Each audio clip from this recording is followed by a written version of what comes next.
자, 안녕하세요 여러분. 오늘 공중보건 그리고 보건행정 이제 기본이론 첫 시작이고, 기본이론을 하기 전에 제가 이 공중보건이라는 과목, 그 다음에 보건행정이라는 과목을 공부하시는 여러분들을 위해서 오리엔테이션을 좀 진행을 할 거예요. 그래서 오리엔테이션에는 제가 이제 어떤 과목을 제가 강의를 하고 있고, 여러분들이 이 과목을 공부하기 위해서 어떤 식으로 공부를 해야 되고, 그 다음에 최종적으로 어떤 과목을 공부하든 간에 여러분들이 목표하고 있는 것은 지금 공무원 시험에 합격하는 걸 목표로 하고 있기 때문에, 내가 공무원 시험을 잘 합격을 하기 위해서 어떤 마음가짐으로 어떻게 이제 이 수험 기간을 보내야 될지에 대한 내용을 조금 얘기를 할 거예요. 그래서 OT 먼저 진행하도록 하겠습니다. 자, 제가 공중보건이랑 보건행정을 같이 강의를 하고 있고요. 저는 이제 간호학 학사 베이스의 보건학 석사를 가지고 있어요. 그래서 간호학과 보건학을 같이 가지고 있기 때문에 여러분들한테 강의할 때 보건의 가장 기본이 되는 이제 건강에 대한 개념들이 많이 들어가 있고, 그런 부분들을 조금 더 약간 딥하게 재밌게 강의를 할 수 있는 베이스를 가지고 있다라고 생각하고 제 수업을 들어주시면 될 것 같아요. 자, 제 그 공중보건과 보건행정을 수강하시는 분들의 직렬이 좀 다양한 편이에요. 그래서 보건직 있고, 이제 보건직이랑 의료기술직이 가장 많을 거고, 그 다음에 보건연구사 직렬이 있고요. 복지부나 방역직, 보건진료직 이렇게 있어요. 그래서 각 직렬마다 공부해야 되는 과목이 둘 다 해야 되는 경우도 있고, 하나 반을 해야 되는 경우도 있고, 하나만 해도 되는 경우가 있는데, 우선 보건직은 기본적으로 공중보건, 보건행정 두 과목이 전공 과목입니다. 의료기술직 같은 경우는 공중보건이 있고, 나머지가 이제 뭐 생물 의료 법규가 들어가죠. 그래서 공중보건만 들어가는데, 공중보건에도 제 교재를 보면 보건행정이 좀 들어가 있어요. 한 파트로. 왜 그러냐면 공중보건 시험 문제, 보건행정 문제도 나와요. 한 두 문제 정도는 거의 나오거든요. 그래서 그거까지 커버될 수 있도록 강의 커리큘럼이 들어가 있고, 보건연구사는 그 전공 과목이 어떤 지역은 보건학 이렇게 공지가 나오고, 어떤 지역은 보건학 개론 이렇게 나와요. 그래서 되게 많은 학생들이 물어보거든요. 보건학 개론은 뭘 들어야 돼요? 그러면 똑같은 과목입니다. 그냥 보건학이라는 학문에 개론이라는 말만 붙였을 뿐이지 그냥 동일한 학문이고, 그럼 보건학은 이 두 과목과 뭐가 다르냐, 공중보건에 행정 파트가 더 좀 추가가 됐다라고 생각하시면 돼요. 그래서 이 보건학을 시험 보는 학생들은 제 수업을 들을 때 공중보건 수업을 다 듣고, 그 다음에 보건행정 중에서 일부분을 수업을 들으시면서 준비를 하시면 돼요. 그래서 제가 기존에는 이제 공중보건이랑 보건행정 1권 이렇게 설명을 드렸었는데, 올해는 교재가 그냥 한 권으로 단권화 돼가지고, 예전 교재 같은 경우는 1권, 뭐 최신 2025년 교재 같은 경우는 파트 1부터 파트 4까지가 여기 포함이 된다라고 생각하시면 돼요. 그래서 요거는 제가 보건행정 수업할 때 다시 한번 여러분들께 설명을 드릴 거고요. 그 다음에 이제 연구사 준비하시는 분들이 가끔 보건행정 문제가 이제 너무 다 뒤에 그 행정학 원론 문제까지 막 나오고, 그래서 이것까지 봐야 되지 않을까라고 고민하시는 분들도 있는데, 봐도 돼요. 봐도 되는데 좀 효율성은 굉장히 많이 떨어진다. 그래서 그거는 제가 연구사를 대상으로 하는 그 강의 소개 이런 것들에서 다시 한번 설명을 더 자세히 드리도록 하겠습니다. 자, 복지부는 이제 급에 따라 다르긴 하지만 공중보건이나 보건행정 둘 다 들어가는 경우도 있고, 공중보건만 있는 경우도 있고, 보건행정만 있는 경우도 있고요. 각자 자기 시험에 맞춰서 준비하시면 되겠고, 방역직 같은 경우도 공중보건 또는 7급인 경우에는 보건행정까지 들어갈 거고, 보건진료직은 공중보건이랑 지역사회가 들어가는데, 지역사회랑 공중보건은 한 80%가 동일한 내용이에요. 그래서 거의 한 과목을 가지고 한 시험 준비로 두 과목을 준비한다라는 생각으로 준비하시면 될 겁니다. 이렇게 직렬이 있고요. 자, 그래서 이제 여러분들이 제 수업을 이렇게 많은 선생님들이 있잖아요. 우리 학원도 되게 많은 곳이 있고, 또 우리 학원보다 훨씬 더 메이저한 학원들도 있고, 다양한 선생님들이 있는데, 굳이 대방고시 학원에 안진아라는 사람을 찾아서 수업을 들으시는 데는 되게 많은 조사를 하셨겠죠, 여러분들도. 그냥 오진 않았을 거예요. 뭐 그냥 왔다면 친구가 여기서 공부했는데 붙었대. 그런 경우에 오시는 분들이 있고, 아니면 뭐 여러분들이 뭐 OT 강의라던가 또 샘플 강의 같은 것들을 들어보시면서 본인에게 맞는 강사를 선택하셨을 거라고 생각을 해요. 그래서 저희 학원에서 굉장히 많은 합격생이 배출이 되고 있습니다. 특히 기술직, 의료기술직이랑 보건연구사 같은 경우는 거의 대부분 저희 학원 출신이고, 보건직 같은 경우는 워낙 공통 과목이 조금 여러분들이 선택하는 그 범위가 이제 그 강사의 범위가 굉장히 그 시장이 크다 보니까 메이저 학원에서 공통 과목을 하고 전공 과목을 제 수업을 듣는 경우들도 굉장히 많이 있긴 해요. 어쨌든 제 수업을 듣고 합격하신 분들의 대부분 그 후기를 보면은 그냥 믿고 해라라는 얘기를 굉장히 많이 하거든요. 근데 이거는 제가 여러분들한테 진짜 말씀드리고 싶은 건데, 제 수업을 듣는 사람들뿐만 아니라 어떤 강사를 선택했든 여러분들이 이미 돈을 내고 강의를 샀잖아요. 그럼 내가 이미 선택이란 걸 한 거거든요. 선택을 했으면 그 다음부터는 집중을 해야 돼요. 근데 강의를 들으면서 좀 아닌 것 같은데, 저 사람 나랑 안 맞는 것 같은데, 그런 마음이 들면은 그냥 빨리 환불하세요. 왜냐하면 제 수업이 865 안 865가 중요한 게 아니라 여러분들이 합격하는 게 중요한 거거든요. 그럼 나랑 맞는 강의를 들어야 돼요. 그래서 나랑 안 맞다 싶으면은 빨리 환불하고 다른 강사를 선택해야지. 근데 그게 아니라면은 그냥 정말 저 사람 말이 맞아, 저 사람만 믿고 따라가면 나는 합격할 수 있어라는 마음을 가지고, 그래야지 합이 맞으면서 여러분들의 합격 가능성이 훨씬 더 높아집니다. 굉장히 많은 합격생들이 있고, 그냥 거의 대부분 제 수업 들으신 분들은 합격 수기 쓸 때 대부분 하시는 말씀이 100점 맞았어요. 야. 100점 맞았어요예요. 대부분. 그래서 저는 여러분들이 제 수업을 들으면서 여러분들이 보는 과목을 100점을 맞을 수 있도록 강의를 해드릴 거예요. 제 목표는 그거고, 그러다 보니까 공부하기가 좀 힘들 수 있어요. 핵심만 요약해서 공부하면 좋지. 너무 좋지. 근데 핵심만 요약해서 공부를 하면은 합격 못해요. 왜냐하면 공무원 시험은 몇 점을 맞아야 된다? 100점을 맞아야지 합격할 수 있는 거예요. 우리가 자격증 시험이 아니잖아요. 뭐 커트라인만 넘으면 되는 거 아니고 어차피 1등, 2등을 해야 돼요. 더군다나 소수직렬이기 때문에 내가 전체 수험생들 중에서 1등, 2등 정도를 해야지 합격할 수 있다고 생각해야 돼요. 그럼 1등, 2등 하려면 100점 맞아야 돼요. 왜? 국어, 영어, 한국사 100점 못 맞을 거잖아. 생물이랑 의료법규가 100점 맞기 더 어려워요. 그나마 100점 맞을 가능성이 있는 게 이 공중보건이랑 보건행정이라는 과목이에요. 그래서 여기에서 100점을 맞아줘야 나머지 과목에서 조금 부족한 걸 채워서 내가 합격선으로 갈 수 있고, 그러다 보니까 보건연구사라는 직렬은 사실 3과목 중에서 2과목 또는 뭐 3과목 전부가 제 수업이기도 해요. 그래서 우리 보건연구사는 6급임에도 불구하고 시험 문제가 너무 어려운데도 보건연구사 시험 보시는 분들이 합격선이 대부분 95점 이상이에요. 그러니까 거의 다 100점을 맞는다라는 거예요. 그렇게 강의를 할 겁니다. 그러다 보니까 너무 많은 양을 제가 여러분들한테 쏟아 부을 수 있지만, 그렇게 해야지 내가 합격할 수 있다. 그래서 쉬운 마음으로 공부하시면 안 돼요. 쉽게 되는 게 아니에요. 공무원 되기 진짜 어려운 겁니다. 자, 그래서 뭐 적중률 높다라는, 이건 뭐 광고니까 그냥 넘어가시고. 자, 그럼 여러분들이 이제 이 두 과목, 공중보건이라는 과목과 보건행정이라는 과목을 어떻게 공부를 해야 되냐.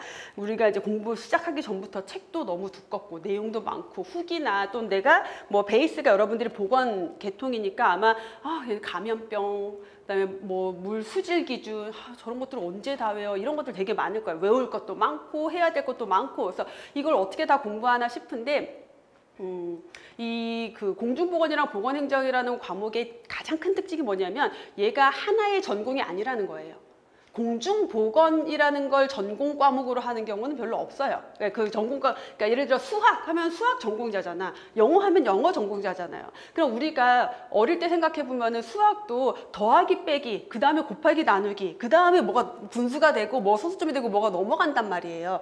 근데 공중보건이랑 보건행정이라는 과목은 뭐냐면은 여러 가지 과목을 묶어서 짬뽕시켜 놓은 과목이에요. 그러다 보니까 순서라는 게 없어요. 이 과목에는. 순서라는 게 없어요. 차근차근이라는 게 없어요. 그래서 여러분들이 이 두 과목을 공부하기 어려운 게 뭐냐면, 처음에 딱 봤을 때 뭔지 모르는 게 너무 많이 나와요. 근데 제가 그 뭔지 모르는 걸 설명을 안 했는데 단어들이 자꾸 나온단 말이에요. 그러니까 걔가 뭔지 모르니까 이해가 안 돼. 근데 그게 뒤에 가서 나와요.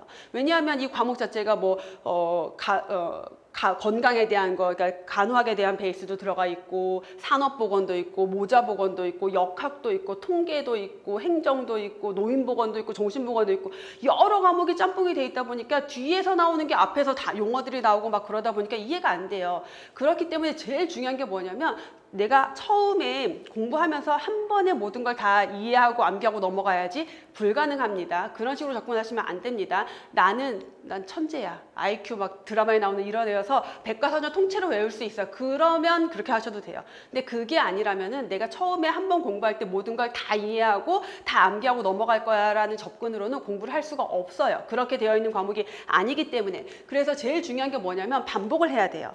회독수라는 얘기 되게 많이 하죠. 회독을 계속 늘려야 되거든요. 그래서 처음에 아마 기본 이론 수업을 들으면은 여러분들이 충격받는 게 뭐냐면 분명히 수업 들을 때 이해를 했어. 아는 것 같아. 그 다음에 두 번째 수업에서 진도를 좀 나갔어. 앞에 봤더니 하나도 모르겠어. 그 다음에 수업을 듣고 이해를 했는데 뒤에 가서 문제를 풀어보니까 못 풀겠어. 이런 상황이 된단 말이에요. 너무 당연한 거예요. 그래서 처음 내가 한 번 공부해서 여기 있는 이론들을 다 이해를 하고 암기를 할 수는 없다. 이 회독을 반복을 해야지만 그게 가능하다. 그래서 반복을 하다 보면은 이해가 될 거예요. 이해가 되지 않은 상태에서 공중보건, 보건행정 암기 과목이지 외워야지. 아닙니다. 어떻게 다 외울 거야? 나 천재 아니잖아요. 우리 이거 통째로 다 못 외우잖아요. 그러면 기본적으로 반복이라는 걸 통해서 자연스럽게 이론을 이해를 해야 돼요. 이해를 하면 내가 알게 되는 것들이 있어요. 감염병 같은 경우도 1급, 2급, 3급, 4급 막 노래해가지고 막 이렇게 앞글자 따가지고 문장 만들어가지고 외우시는 분들이 있는데 그렇게 접근할 게 아니라 뭐예요? 내가 질병에 대한 이해를 하고 1급, 2급, 3급, 4급을 어떻게 나누는지를 이해하고 나면은 그 질병, 이 질병은 이런 특성을 가지고 있으니까 1급이겠네. 얘는 3급이겠네. 요렇게 접근을 해야지 얘를 노래 따라서 시험 볼 때 시간도 촉박한데 언제 노래 불러서 그거 찾을 거야. 심지어 앞글자 똑같은 애들은 얼마나 발진 티푸스, 발진력 둘 다 발진인데 그거 어떻게 구분할 거야. 막 이런 식으로 접근하면 안 된다라는 거예요. 그래서 전체적인 이론에 대해서 이해를 하면서 제가 여러분들에게 자동적으로 암기되게 해드릴 거예요. 수업 중에 무한 반복을 하고 무한 이해를 시켜드리면서 저절로 암기가 돼서 나중에는 무슨 질병 몇 급 하면 여러분들 입에서 그냥 바로 튀어나오게 해드릴 거니까 처음부터 암기할 생각하지 말고 우선 이해 위주로 따라오셔야 됩니다. 이해를 해야지 문제를 풀 수가 있고요. 그 다음에 중요한 게 뭐냐면 지문이 점점 길어지고 있거든요. 시험 문제 지문이. 그러면 이해를 하고 있지 못하면 긴 지문을 가지고 여러분들이 파악을 못해요. 이게 무슨 의미인지, 이게 맞는 건지 틀린 건지 파악을 못해요. 그래서 반드시 개념 이해가 되어 있어야 되고, 이제 이해를 하고 나면 이제 마지막에 남는 것들을 암기를 해야 돼요. 그래서 암기는 제가 언제부터 하라고 그러냐면 심화이론 지나고 난 다음부터 문제풀이 할 때, 단원별 문제풀이 할 때 문제를 또 무한 반복하다 보면 저절로 암기가 되거든요. 이제 그러고 남은 애들을 암기하시는 거예요. 그러면 우리가 외워야 될 게 확 줄어들겠죠. 그래서 공부하는데 비법, 누가 몇 개월 만에 붙었대. 그 유튜브에 막 자랑하면서 올렸어. 그래서 그 사람 거 열심히 보고 나도 따라해야지. 안 돼. 그건 내 방법이 아닌 거예요. 그래서 정도를 따라가야 돼요. 정도를 따라가야 돼. 거기에서 나한테 맞는 방법을 찾아야지 무조건 누가 어떻게 해서 붙었더라로 쫓아가서는 되지 않습니다. 그래서 가장 중요한 거는 반복이 먼저 돼야 되고 반복을 하면서 이해를 하고 이해가 되어 있으면 마지막 것들을 암기한다라고 접근하시면 되겠고요. 그래서 기본에 충실한 게 가장 기본이죠. 제 강의가 어떤 식으로 진행이 되느냐를 조금 설명을 드리면은 우선 제가 주변 사람들한테 난 진짜 이런 능력은 탁월한 것 같아. 내가 가지고 있는 가장 큰 능력은 이거야 라고 하는 게 있거든요. 그래서 제가 가지고 있는 가장 큰, 그러니까 신이 저에게 주신 가장 큰 능력은 뭐냐면 어려운 거 쉽게 설명하는 재주를 타고났어요. 제가 어릴 때부터. 그래서 어릴 때부터 그렇게 주변에 친구들 막 수학 이런 거 가르쳐주고 그랬어요. 너무 재밌는 거예요. 가르치는 게 너무 재밌기도 했는데 설명을 쉽게 잘해요. 제가. 그러다 보니까 여러분들이 어려운 내용, 이 공중보건 중에서도 다른 파트는 다 독학이 가능하지만 역학, 보건통계는 독학이 좀 어려워요. 이런 것들에 대한 강의는 제가 장단컨대 대한민국에서 제일 잘 가르칠걸요? 쉽게. 그래서 실제로 석사 과정에서 역학이랑 통계를 거의 포기하듯이 했던 학생들이 연구사 수업 들으면서 제 역학이랑 통계 수업을 들으면서 이제야 이해가 된다고 얘기하시는 분들이 되게 많아요. 그 정도로 제가 어려운 거 쉽게 설명하는 능력은 좀 뛰어나요. 그래서 여러분들을 조금 더 쉽게 공부시켜 드릴 거고 실제 우리 보건직이든 기술직이든 합격생들 보면은 보통 학생들이 역학, 보건통계 이쪽이 제일 어렵다라고 얘기를 하는데 제 수업을 듣고 난 다음에 여기는 따로 공부할 필요가 없었어요. 그냥 수업 들은 것만으로도 시험 보는데 충분했어요 라고 얘기하시는 분들 되게 많아요. 자, 그렇게 강의를 드릴 거고요. 그다음에 이제 계속 이렇게 앞에서 나왔던 게 뒤에 나오기도 하고 뒤에 나올 게 앞에 나오기도 하고 무한 반복이 되는 내용들이 있거든요. 그럴 때마다 제가 계속해서 여러분들한테 인지를 시켜드릴 거예요. 어떤 거냐면 예를 들어 우리 그 역사에서 연도 같은 거 외워야 되는 거거든. 연도 외워야 되거든요. 외울 거 가뜩이나 많은데 연도는 여러분들 툭 치면 입에 나오게 제가 만들어 드릴 거예요. 왜? 수업마다 계속 얘기할 거거든요. 계속 물어보고 저절로 외워질 거예요. 그래서 연도 같은 거 미리 외우실 필요 없고 그다음에 감염병도 툭 치면 나오게 제가 계속 해드릴 거예요. 무한 반복하면서 자동으로 암기되게 해드릴 거고요. 자, 그다음에 출제 가능한 모든 범위. 제가 제 목표는 뭐다? 여러분들을 다 100점 맞게 하는 거예요. 그렇기 때문에 시험에 출제가 가능한 범위들을 거의 완벽하게 넣었다라고 보시면 돼요. 여기에서 플러스 알파로 더 많은 내용이 있다? 그거는 투머치예요. 그래서 제가 강의 교재에 새로운 내용을 추가하거나 빼거나 할 때의 기준이 뭐냐면 시험 문제에 전혀 제 교재에 없는 새로운 문제가 나오죠. 당연히 완전 새로운 문제가 나왔어요. 근데 걔네들을 다 교재에 넣지는 않아요. 왜냐하면 제가 판단을 해요. 얘는 만점 방지용 문제야. 이번에 나왔지만 다음에 나올 가능성이 거의 없어. 이렇게 보이거든요. 걔네들은 안 들어가요. 근데 새롭게 나왔어. 야, 이거 되게 괜찮은데? 앞으로 나올 수 있겠는데? 그런 애들은 제가 교재에 넣어요. 그래서 새로운 내용인데 이후에 잘 여러분들이 모르는 내용까지 다 커버할 수 있도록 특히 이제 제 수업에서의 강점이 뭐냐면 제가 연구사 강의를 같이 메인으로 하다 보니까 연구사 시험은 연구사 6급이거든요. 그러니까 얼마나 시험 문제가 어렵고 깊이 있는 내용들이 많겠어요. 이제 그 문제에 출제된 내용들 중에서 요거 보건지 기술직으로 넘어오겠다 싶은 내용들이 있어요.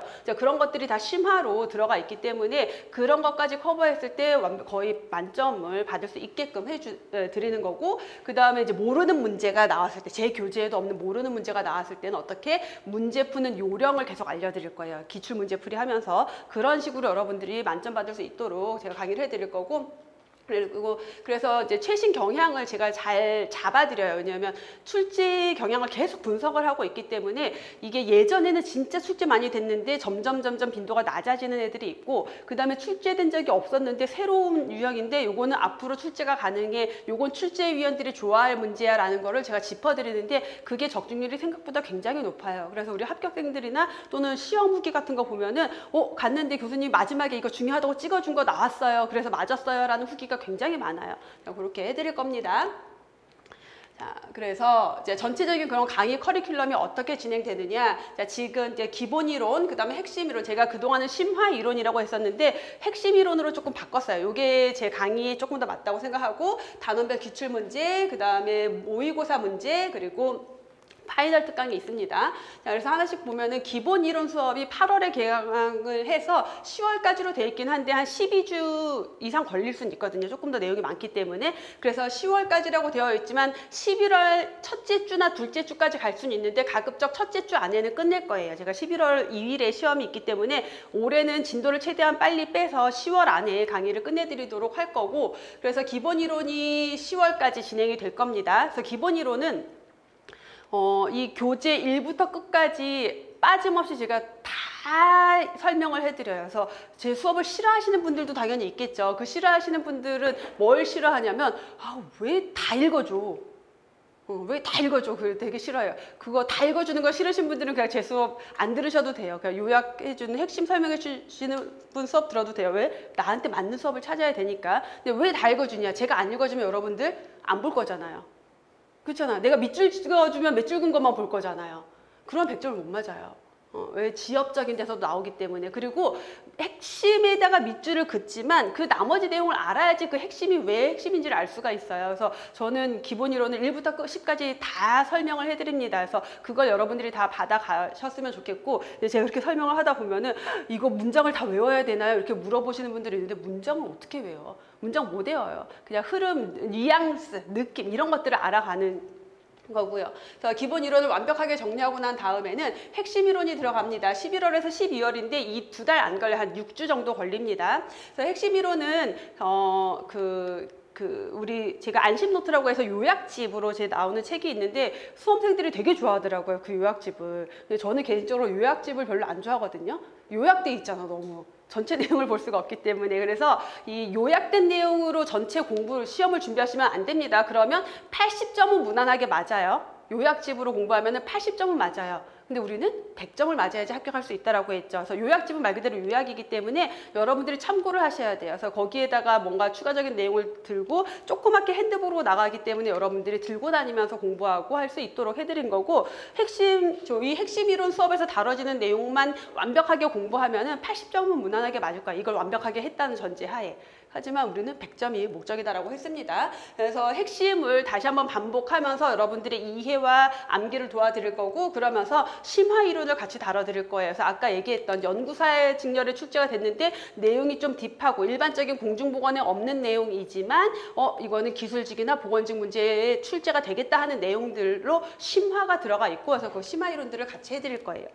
자, 1월부터는 기출문제에 대한 해설이 들어가는데, 기출문제집 제 문제집을 보신 분들은 알겠지만 문제가 엄청 많아요. 특히 공중보건 같은 경우는 우리 기술직 시험이 지역마다 문제가 다 다르잖아요. 시도별로 문제가 다 달라요. 그러다 보니까 그 문제들을 다 복원을 해서 한 해에 쌓이는 문제가 어마어마해요. 근데 그 많은 문제, 중복되는 문제들을 그냥 문제집에 다 넣고 있어요. 자, 그렇게 다 넣는 이유는 어디에서 얼마나 많은 문제가 출제가 되고 어떤 유형으로 주로 출제가 되고 가끔 나오는 문제는 어떻게 나오는지에 대한 경향을 여러분들도 볼 수 있게 해드리기 위한 거고, 쉬운 문제를 어마어마하게 반복해서 풀다 보면은 직관력이 되게 좋아져요. 그래서 시험장에서 문제 딱 받아보는 순간 답이 딱 보여. 이제 그런 훈련을 한다라고 생각하시면 되고, 그 다음에 교재에 없는 기출문제가 간간히 있거든요. 그 교재에 없는 기출문제는 제가 이 기출문제 할 때 관련된 이론을 나눠드리거나 해설집에 넣어드렸어요. 그래서 얘네들은 뭐냐면 모르는 문제가 나왔는데 굳이 또 출제할 문제까지는 아니야. 근데 여러분들이 어딘가서 이 문제를 보면 고민을 할 수밖에 없어요. 그래서 제가 문제집에 넣은 거니까 이런 게 이런 식으로 나오기도 했었구나. 근데 그 문제가 또 나올 확률은 좀 적다. 그럼 뭐예요? 이렇게 모르는 문제가 나왔을 때 내가 어떤 식으로 접근해서 풀어야 될지에 대한 훈련을 하셔야 돼요. 굉장히 중요합니다. 문제 푸는 요령을 습득하는 것도. 그래서 문제 푸는 요령은 제가 기출문제 수업할 때 계속해서 여러분들 알려드릴 거예요. 자, 이 기출문제가 그래서 12주인데 공중보건 같은 경우는 좀 더 걸려요. 그래서 어쨌든 3월 안에 이 기출문제 해설이 끝나고요. 실전 동형은 모의고사예요. 그래서 모의고사는 실제 여러분들이 시험을 이제 마지막 준비하는 단계이기 때문에 실제 시험처럼 문제를 쭉 만들어서 시간 안에 문제 푸는 연습을 할 거예요. 그래서 제가 문제를 나눠드리고 여러분들이 스스로 시간을 재면서 시간 안에 문제 푸는 연습을 시키면서 여러분들이 마지막 시험 준비를 하는데, 대신 이 모의고사는 제가 수업을 하다 보면은 모의고사 수업 때 좌절하시는 분들이 너무너무 많아요. 나 진짜 공부 여기까지 다 했는데, 많이 했는데 모의고사 봤더니 60점? 65점 막 이렇게 나오는 거예요. 되게 많이 그러거든요. 괜찮아요. 제가 모의고사는 실제 시험보다 난이도를 한 2배 정도 어렵게 출제를 합니다. 왜? 그래야지 내가 부족한 공부를 채우지. 모의고사가 쉬워버리면 여러분들은 어떻게 되냐면, 아싸 90점, 100점, 오케이 나 공부 다 됐어. 이대로 그냥 가게 되는 거예요. 그럼 시험장에서 당황하게 되고 시험 문제, 어려운 문제가 나오면 당황해서 문제를 못 풀어요. 그래서 모의고사는 실제 시험보다 난이도를 2배 정도 높여서 연구사 문제의 기준에 맞춰서 아예 어렵게 문제를 풀 거고, 여러분들이 그거를 연습을 하고 시험장에 딱 가면은 뭐야 왜 이렇게 쉬워? 이러면서 문제를 풀게 될 거예요. 그래서 그런 연습이 들어갑니다. 그래서 모의고사 때 점수 안 나온다고 좌절하거나 걱정하실 필요 전혀 없다라는 거. 자, 마지막 파이널 특강이 있는데, 요거는 5월 정도에 제가 이제 하루 날 잡아서 공중보건 한 8시간, 보건행정은 한 6시간에서 하루 동안 총정리를 해드려요. 근데 이 총정리하는 거에서 한 70% 정도 문제가 나올 거예요. 왜냐면 핵심 이론들이 거기 다 들어가기 때문에. 그래서 시험 보기 전에 마지막 한번 정리하는 개념으로 이 파이널 특강이 진행이 된다라고 생각하시면 돼요. 자, 이렇게 커리큘럼이 진행이 된다라는 거 정리를 해드렸고, 자, 이제 여러분들 공부하기 전에 우리 마음가짐만 좀 잡고 가봅시다. 지금 여러분의 상태, 제가 이제 수업을 시작하기 전에 여러분들한테 좀 물어봤는데, 오늘 시작하는 사람도 있고, 내가 아슬아슬하게 시험을 봤는데 좀 아슬아슬하게 떨어져서 한 문제 차이로 떨어져서 이런 사람들도 있을 거고요. 그 다음에 필기시험 붙었는데 면접에서 탈락하는 사람도 있을 거예요. 그 다음에 내가 나 지금 3년째 공부하고 있어, 4년째 공부하고 있어, 이런 사람들도 있어요. 왜 어떻게 그렇게 공부하지 싶죠? 하게 됩니다. 하다 보면은 할 수 있어요. 자, 이렇게 다양한 사람들이 수업을 듣고 있는데, 근데 다양한 상태이지만 우리 목표는 다 같아요. 우리는 당장 다음 시험에 합격하는 게 목표죠. 그래서 내가 여러분들 중에서 이제 많은 분들이 오늘 처음 시작을 딱 하는데, 그럼 여러분들이 지금 시험을 준비하면서 목표하고 있는 시험은 뭐예요? 바로 다음에 있을 만약에 경기도다 그럼 뭐 내년 2월, 3월, 4월쯤에 아마 기술직 시험이 있을 건데 그 시험이 목표일 수 있고 보건직 같은 경우는 내년 6월에 있는 시험 뭐 연구소 같은 경우는 올해 12월 또는 내년 상반기 시험이 목표가 될 수가 있겠죠. 근데 정말 그러면 그 시험을 합격해야지라는 생각으로 아마 공부를 시작을 하셨을 거예요 지금. 아니 저는 한 2년 보고 있어요. 저는 한 3년 보고 있어요. 이런 마음으로 공부 시작하시는 분들은 잘 없을 거예요. 그렇죠? 그렇게 준비를 그러면은 내가 수험 기간이 이런 사람들과 비교했을 때 어때요? 나는 공부를 훨씬 덜 하는 거예요. 그렇죠? 한 문제 차이로 불합격했다? 공부 이미 되게 많이 한 사람인 거죠. 면접에서 탈락했다? 필기 합격한 사람이에요. 이런 사람들과 나의 그 지식의 차이는 엄청 크죠. 근데 내가 이 사람들이랑 다시 경쟁을 해야 돼. 그럼 어떻게 해야 돼요? 난 이 사람들이 1년, 2년 동안 공부한 것만큼을 6개월 안에, 1년 안에 공부를 해야 돼요.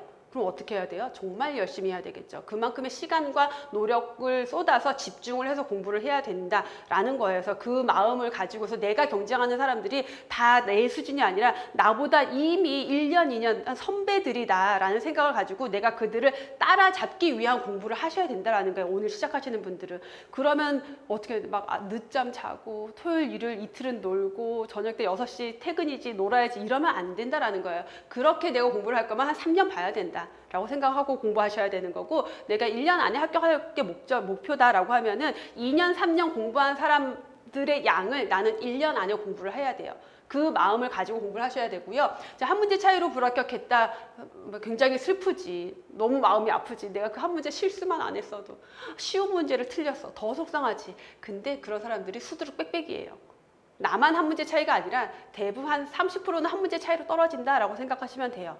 그래서 내가 100점을 맞아야지 한 문제가 부족했던 게 아닌 거예요. 그래서 근데 한 문제 차이로 떨어졌다라고 하는 것은 어쨌든 한두 문제 차이로 떨어진 건 어쨌든 어느 정도 수준에 내가 올라온 거죠. 그럼 나는 여기다 요만큼만 올라가면 돼요. 그 요만큼을 채우기 위한 게 뭐냐면 되게 지엽적인, 그러니까 각자에 따라 다를 거예요. 내가 그 틀린 문제들을 파악을 했을 때 어려운 문제, 완전 새로운 유형 문제, 이런 문제가 틀렸다. 그럼 문제 푸는 요령에 대해서 조금 더 노력을 하셔야 되겠고 되게 남들 다 맞춘 쉬운 문제를 틀리는 사람들이 꽤 있거든요. 그러면 내가 왜 쉬운 문제를 틀렸는지 쉬운 거를 괜히 어렵게 투머치 이런 함정이 있지 않을까 막 이런 습성이 있을 수 있거든요. 이런 것들에 대한 훈련, 고치는 연습을 해야 되겠고 그 다음에 지문이 긴 문제인데 지문이 길어요. 근데 남들은 맞췄는데 나는 틀렸어. 이건 뭐냐면 요즘 문해력, 독해력 얘기 많이 하잖아요. 내가 긴 지문을 끝까지 읽고 이 문제의 핵심을 파악하는 능력이 부족한 거예요. 그러면 긴 지문을 읽는 연습들을 하셔야 돼요. 그래서 내가 어디에서 취약해서 한두 문제 차이로 떨어졌는지를 파악해서 거기에 조금 더 포커스를 두고 그다음에 이제 암기할 것들, 지엽적인 것들 채워나가셔야 되겠죠. 자, 면접에서 탈락한 사람. 말만 들어도 어때요, 여러분? 너무 속상하다. 필기 붙었는데 면접에서 면탈이라니. 제가 한 이제 10년 전에 처음 강의를 시작할 때 강의를 하고 그때 이제 수강생이 한 5명 있었어요. 저 처음 강의할 때 실강생이 5명이 있었는데 한 학생이 필기에서 붙었는데 면접에서 떨어지고 온 거예요. 근데 2명은 합격을 했고. 제가 마음이 너무 아픈 거예요. 근데 그 친구의 눈을 볼 수가 없었어. 너무 마음이 아프고 제가 극 F거든요. 대문자 중에서도 한 F 한 트리플은 될 거야. 이 감정 공감이 제가 너무 심해가지고 파리를 못 죽여요. 파리가 아플까봐. 약간 이런 좀 이상한 유전적으로 감정 공감이 너무 심해. 그러니까 그 면접에서 떨어진 친구를 보는 마음이 제가 떨어진 것보다 더 힘든 거예요. 너무 힘들었어. 그래서 얘를 어떻게 달래줘야 될지도 모르겠고 첫 해에. 근데 이제 그 친구가 다시 와서 수업을 또 듣고 그 다음에 또 필기를 붙었어요. 제발 막 했는데 면접에서 또 떨어진 거야. 그래서 또 그 친구를 막 또 밥을 먹어 사주면서 막 이제 어떡하지 했는데 3번째 해에는 이 친구가 안 왔어요.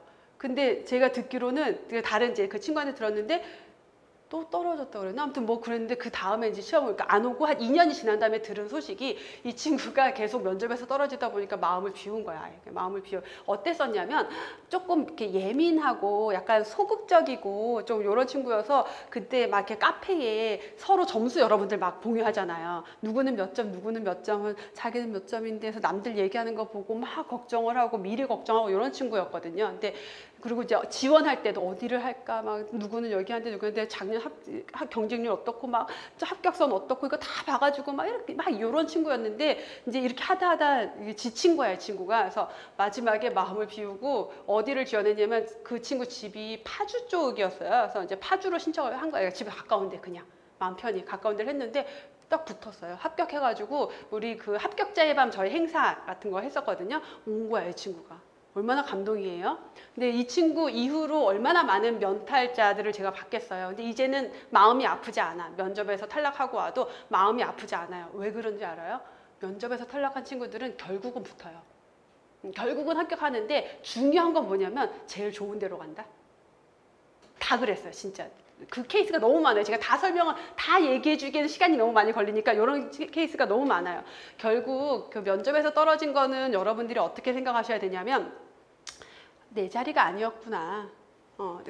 그 자리 내 자리 아니야. 아니 솔직히 여러분 이분 그 시험 점수 비슷해요. 한 몇 명 앉혀놓고 한 뭐 5분 얘기해보고 이 사람에 대해서 뭘 나를 얼마나 파악했다고 얘보다 내가 낫고를 판단을 해요. 그냥 거기랑 조금 더 잘 맞는 사람을 그냥 성향상 취한 거고 내가 문제가 있어서 떨어진 거 아니에요. 면접에서 2번, 3번 떨어진 친구 되게 많거든요. 한 친구는 그 경기도는 완전 그 블라인드로 점수 상관없이 면접에서 채용하거든요. 이 친구가 뭐 충북에도 붙었는데 면접에서 1번 떨어지고 그 다음에 경기도에서 합격을 해서 95점 1명, 90점 1명이었어요. 2명이고 2명이 필기 합격했고 이제 1명 채용하는 건데 이 친구가 95점이었어요. 고득점자잖아. 그 애가 너무 괜찮아. 우리 유튜브에서 가장 조회수 높은 합격생이에요. 여러분들이랑 막 얘기한 유튜브 영상이 있는데 95점이면 얘가 붙어야지. 한 문제 틀린 거잖아요. 그래서 얘가 붙어야지. 근데 떨어졌어요. 근데 이 친구 너무 괜찮은 친구거든. 그 얼마나 좌절해서 처음에 이 친구가 선생님 저 떨어졌어요 했을 때 얘가 저한테 지금 장난하나? 진짜로 얘 지금 나 놀리려고 장난하는 건가? 이렇게 생각할 정도로 안 믿겼는데 이 친구 떨어진 거야, 경기도에서. 이제 일주일을 속상해하고 그 다음에 바로 몇 개월 뒤에 서울시 시험이 있어가지고 서울시 시험 봤는데 붙어가지고 결국은 최종 합격해서 집에서 그 한 지하철 세정거장 거리에 있는 보건소로 발령받아서 그 친구가 그 어디 상도동 그쪽으로 갔을 거예요, 보건소로. 그래서 발령받아서 출퇴근 집에서 하면서 발령받은 다음에 아기도 낳고 육아휴직도 하고 지금 너무 행복하게 승진하고 너무 행복하게 지내고 있거든요.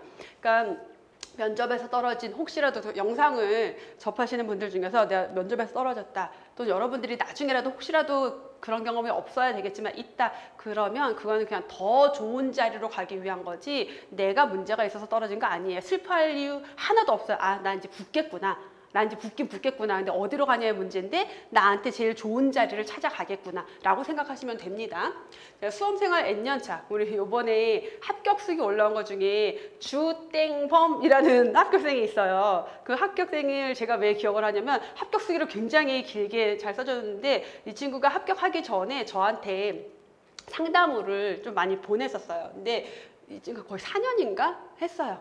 그래서 그렇게 어떻게까지 하지? 근데 이 친구가 저한테 상담하기로는 이제 남학생이었고 방사선 기술직 그래서 방사선사였던 걸로 기억을 하고 그 이제 뭐 일을 하면서 하다가 아마 뭐 그만두고 하다가 그랬어요. 어쨌든 애도 있고 그런데 아빠인데 수험생활 한다는 게 얼마나 힘들어요. 근데 그렇게 한 이제 2년 3년 공부를 하다 보니까 이제 계속 떨어졌죠. 이제 공부를 하다 보니까 이게 이제 또 올라온 거야. 근데 이렇게 한 3년 정도 공부를 한 친구들의 특징이 뭐냐면은 다 알아. 정말 다 알아요. 다 알아서 이 친구가 이제 저한테 상담한 게 상담한 그 제가 가장 기억에 남는 상담이 뭐냐면 제가 요번에 경기도 가서 시험을 봤습니다. 그냥 연습 삼아. 그 친구는 이제 경북 어디 대구인가 어디 경북 쪽 어딘데 경기도 시험을 연습 삼아 봤는데 제가 경기도 시험에 필기를 합격하면 어떡하지? 아, 보기 전에 문제를 했구나. 제가 보기 전에 연습상 볼 건데 제가 합격할 것 같아요. 필기를. 그 느낌이 든 거야, 이 친구가 이제는 한 3년, 4년 되니까. 그래서 필기 합격할 것 같은데 그러면 자기는 면접 거기 못 가는데 어차피 지역 때문에 다른 학생들이 내가 필기 붙으면 다른 학생들한테 피해를 주잖아. 누가 떨어지니까. 그래서 제가 몇 문제를 틀리게 적고 나올까요? 아니면 뭐 어떻게 해야 될까요?를 상담을 한 거예요. 그래서 좀 웃기잖아. 그 상담 내용이 아직 보지도 않았는데 해서 그러면 그냥 필기 합격하더라도 면접 안 가시면 되기도 하고 아니면 그냥 일부러 몇 문제 이렇게 틀리게 하고 나오셔도 된다. 라고 했는데 이 친구가 보고 나는데 다시 저한테 후기를 또 남겼어요. 필기를 역시나 붙었어요. 그러니까 이 N년 차가 되면은 그 정도 경지에 올라오게 돼요. 결국은 합격한다라는 거예요. 그래서 이 친구 합격하고 근데 이제 면접을 안 가서 이제 뭐 학생들한테 피해를 준 건 없죠. 안 가고 그다음에 당연히 그다음에 원래 자기 지역에서 시험을 봐서 당연히 합격을 하고 면접도 합격을 해서 이제 합격 후기를 남겼고 그다음에 다른 지역 어디도 한 번 더 볼 거래요 또. 그러니까 재미가 붙은 거야. 왜냐하면 어디 시험이든 내가 다 붙을 것 같거든. 근데 이 친구가 처음이 아니라 이런 친구가 기술직 임상병리 쪽 기술직 친구 중에도 여학생인데 3년째 됐을 때 딱 그러더라고요. 내가 그 친구는 이제 부천에 이미 붙었어. 근데 시험 보고 와서 뭐라 필기를 합격하고 면접까지 합격을 하고 근데 와서 뭐라 하냐면 교수님 문제를 딱 보니까 아 이거 헷갈리라고 낸 거구나 이게 보이더래요 다. 그래서 붙고 그 다음 11월에 경기도 시험이 있었는데 2월에 또 있었어요. 그래서 2월에 또 봤는데 성남 쪽으로 했는데 또 붙은 거야. 어딜 갈 거 고민을 하다가 그래서 부천이랑 성남이랑 두 군데 다 합격을 해놓고 발령 받기 직전에 이제 어딜 갈까 고민을 하다가 면접관들의 분위기가 부천이 더 좋았대요, 이 친구가. 그래서 부천으로 갔어요. 그러니까 N년 차가 되면 이렇게 돼요. 근데 그 2년, 3년을 어떻게 공부해, 솔직히. 그런 마음이 들잖아요. 근데 내가 1년 공부하고 합격하나, 2년 공부하고 합격하나, 3년 공부하고 합격하나, 합격하고 나잖아요. 똑같아요. 아무 기억 안 나요. 내가 3년 동안 어떻게 했고가 기억이 아니라 그냥 우리 약간 여고 시절 추억을 생각하듯 우리 그때 하고 나가지고 거기 뒤에 산책하고 우리 어디서 밥 먹고 그랬잖아. 이런 이제 얘기가 되는 거예요. 그래서 여러분들한테 뭐 N년차까지 공부해라 그런 얘기가 아니라 각각의 상황에 맞게 여러분들이 선택을 해서 제 얘기를 듣고 가슴에 새기고 그 마음으로 공부를 하셨으면 좋겠다라는 얘기인 거고 합격하고 나면 다 똑같다. 그래서 실제 아까 그 서울시 이제 뭐 면접 몇 번 떨어지고 합격했다고 한 그 친구랑 그 다음에 그 부천이랑 성남 두 군데 다 붙었다는 친구가 다 같은 시기에 수업을 들었던 친구라서 그 둘을 합격하고 한 5년, 3, 4년 지난 다음에 저랑 만났어요. 그래서 이제 사회에서 만나서 하는데 그 약간 옛 추억 얘기하는 거지. 옛 추억 얘기. 내가 몇 년 공부했는지는 기억 안 나요. 아무 중요하지 않아요. 그리고 연구사도 한 3년 공부하고 합격한 학생들 다 합격한 다음에 저랑 만나서 얘기하는데 진짜 추억인 거야, 진짜. 그래서 여러분들이 공부한 시간, 이 시간이 1년이 됐든 6개월이 됐든 2년이 됐든 3년이 됐든 그 시간이 추억이 되느냐 기억이 되느냐는 여러분들이 합격을 했느냐 못하느냐에 따라 달라지는 거지 기간에 따라 달라지는 게 아니다. 그래서 어차피 여러분들이 시작했잖아요. 그럼 반드시 합격을 해서 나의 수험 기간을 나의 추억으로 되새김질하겠어 라는 마음으로 공부를 하셨으면 좋겠습니다.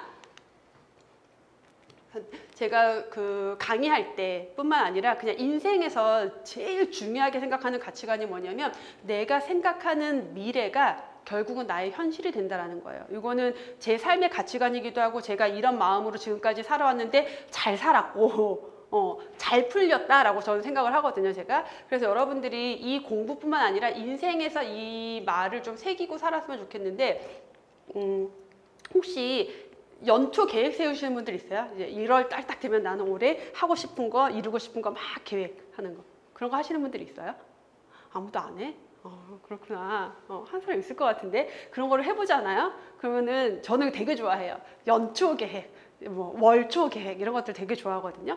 근데 계획을 세우면은 뭐가 있냐면은 여러 개를 막 적어놔. 그럼 안 될 것 같은 게 되게 많거든요. 근데 나중에 시간 지난 다음에 보잖아요. 어느 순간 돼 있어. 근데 그게 내가 막 그걸 위해서 어마어마한 노력을 쏟아부은 게 아니야.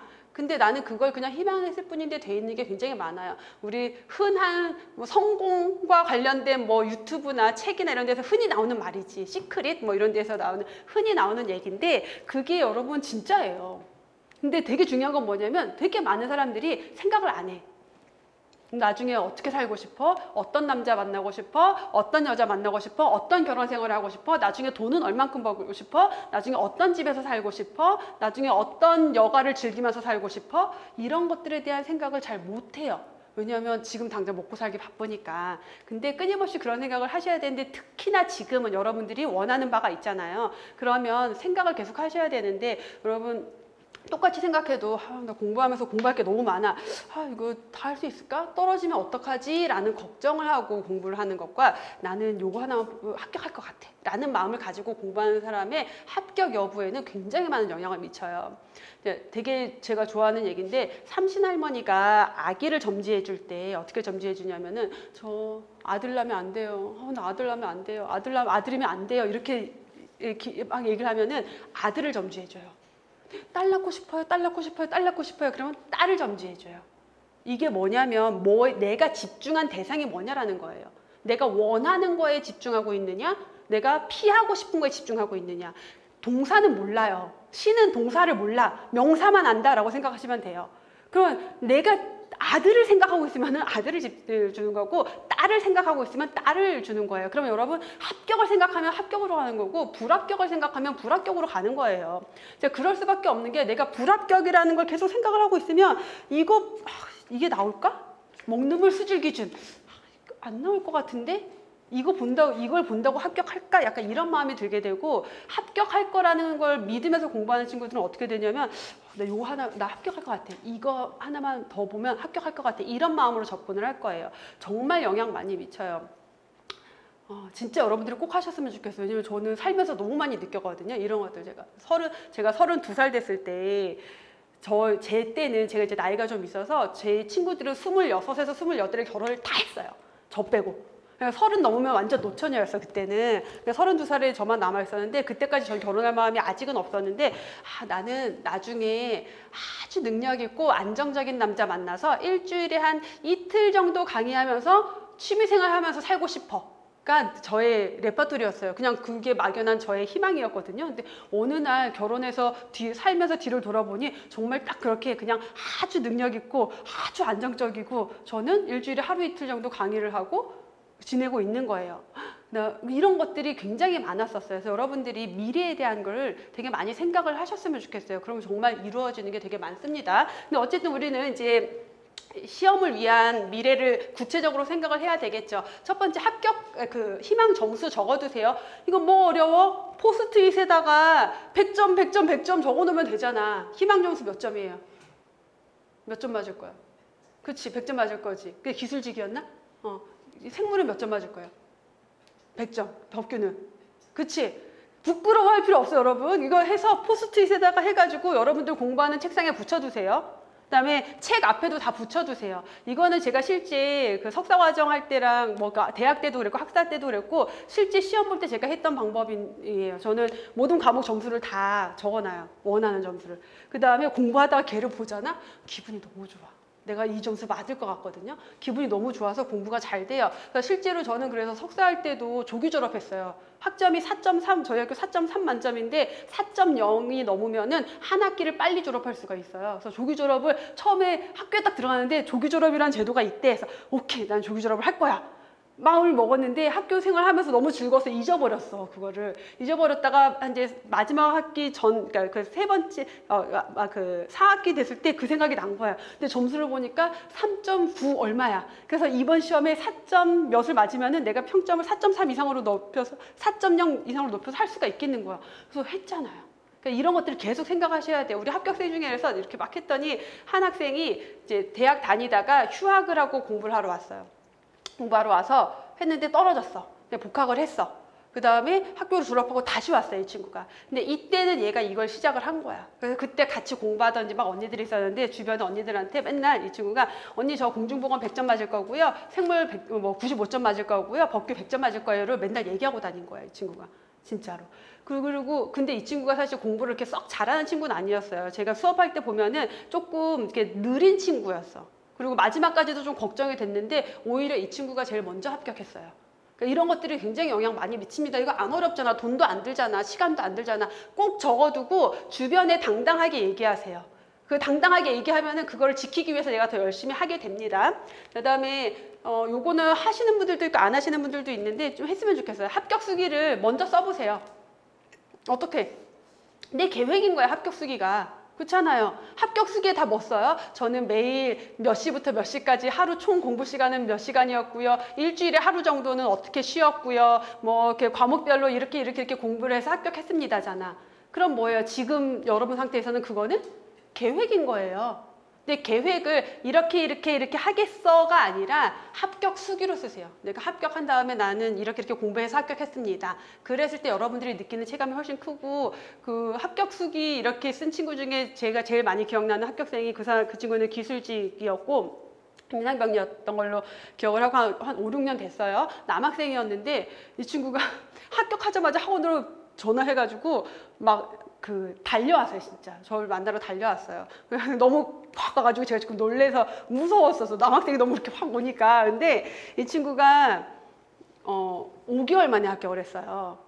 그럼 5개월 만에 합격했으면 공부를 얼마나 잘하는 친구야라고 생각을 하잖아요. 근데 이 친구는 대학도 지방에서 나왔고 공부도 못했고 학교 다닐 때 공부도 못했고 그랬대요, 자기가. 근데 자기 선배가 그 공무원 시험을 준비하면서 야 너도 해볼래? 해가지고 시작을 한 거예요. 그래서 시작을 해서 이 친구가 그때 저기 부천에 있는 어떤 병원을 다니다가 병원을 그만두고 5개월을 빡시게 공부를 한 거예요.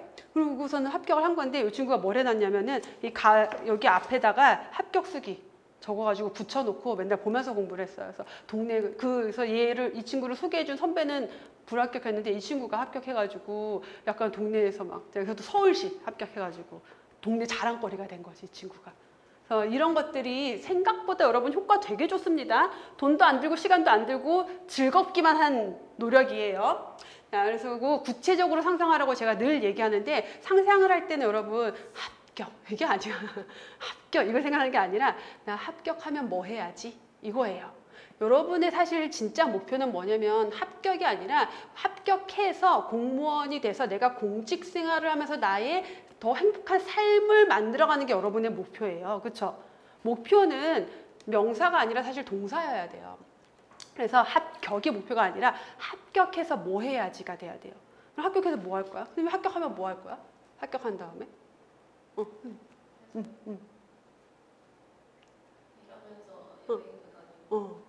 그러면은 어디 여행 갈지를 찾아봐요. 공부하다가 지치잖아? 그러면은 나 일하다가 휴가 때 어디 갈까? 요걸 찾아보는 거야. 합격하면 뭐 할 거야? 여행 갈 거야. 우린 여행을 너무 좋아. 여행의 민족이야. 그쵸? 저도 여행이 세상에서 제일 좋아. 여행 가려고 일하는 거예요. 그러면은 제가 제일 행복할 때가 언제냐면은 여행지 검색할 때가 제일 행복하거든요. 그럼 여러분들은 뭘 하면 되냐면 합격한 다음에 휴가를 몇 월쯤에 갈까? 그래 나 요때 가야지. 그럼 요 계절에 가기 좋은 여행지가 어딜까를 찾아야 돼. 여행 갈 때 함부로 가시면 안 됩니다. 계절별로 맞춰서 가야 돼요. 막 이렇게 여름인데 동남아 가고 그러면 죽어요. 여행이 아니야. 그래서 그런 것들을 검색하는 거야. 그다음에 내가 어느 지역으로 시험을 봐서 합격해서 집은 어디에다 얻고 출퇴근은 어떻게 하고 내가 칼퇴근을 한 다음에 오후에 취미생활은 뭘 하고 이런 것들을 생각하라는 거예요. 이게 내 목표인 거예요. 여러분의 목표는 이겁니다. 단순히 합격이 아니라. 그래서 이런 것들을 구체적으로 상상해 보세요. 얼마나 즐거워. 그럼 공부가 얼마나 즐겁겠어. 그걸 위해서 가는 길인데. 그쵸? 그래서 그 길이 6개월이 걸리든 1년이 걸리든 2년이 걸리든 중요하지 않아요. 여러분들 그 대학 때 혹시 재수하거나 삼수한 친구들 있잖아요. 재수하는 동안은 막 미칠 것 같아. 내 친구들은 가서 다 놀고 있는데 나만 막 이러고 있고. 그런데 합격해서 대학 가고 나잖아요. 아무도 몰라. 기억도 안 나. 그냥 추억일 뿐인 거예요. 그래서 그런 것들에 연연해 할 필요 없이 이제 이 목표만 보고 여러분들이 상상을 하면서 공부를 하셨으면 좋겠습니다. 그러면 여러분들은 반드시 합격할 거예요. 그 다음에 하나 주의할 건 뭐냐면 합격수기 많이 읽어보잖아. 근데 합격수기를 읽다 보면은 그렇게 단기 합격생이 많아요. 그렇지 않아요? 안 봤어? 막 3개월 만에 합격하고 6개월 만에 합격하고 뭐 9개월 만에 합격하고 이런 친구들 되게 많거든요. 그게 되게 신기해서 나도 그러면 그렇게 해야지 하고 하는데 그게 잘 안 된단 말이야. 그 친구들의 합격수를 보면 공통적인 게 뭐냐면은 하루 순공부 시간을 얘기해요. 하루 순공부 시간이 뭐 12시간이에요, 14시간이에요. 그 친구들은 그 12시간, 14시간을 정말 순공부한 거야. 중간에 핸드폰 안 보고 딴짓 안 하고 진짜 공부를 한 거예요. 근데 모든 사람이 그렇게 공부할 수는 없어요. 각자 사람마다 공부하는 스타일이 다르거든요. 그럼 나는 내 스타일에 맞는 패턴을 찾아서 공부를 하셔야 돼요. 자, 우리가 계절적으로 보면 꽃이 3월에 피는 꽃도 있고요. 4월에 피는 꽃도 있고요. 9월에 피는 꽃도 있어요. 누가 제일 예뻐요? 다 예쁘지. 일찍 폈다고 예쁘고 늦게 폈다고 안 예쁜 거 아니거든요. 지 필 때 펴야 예쁜 거야. 9월에 필 놈이 8월에 7월에 피면은 걔는 못 살아남아요. 그래서 나한테 맞는 공부 방법과 패턴을 찾아서 가셔야 돼요. 그래서 이제 너무 안타까운 게 합격수기를 보면은 오랫동안 공부한 친구들의 합격수기가 별로 없어요. 그래서 제가 이제 그 연구사 시험 3년 정도 공부한 다음에 합격한 친구들한테 야, 너네 합격수기 좀 써. 그랬더니 이 친구들이 뭐라 그러냐면 선생님 쓸 게 없어요.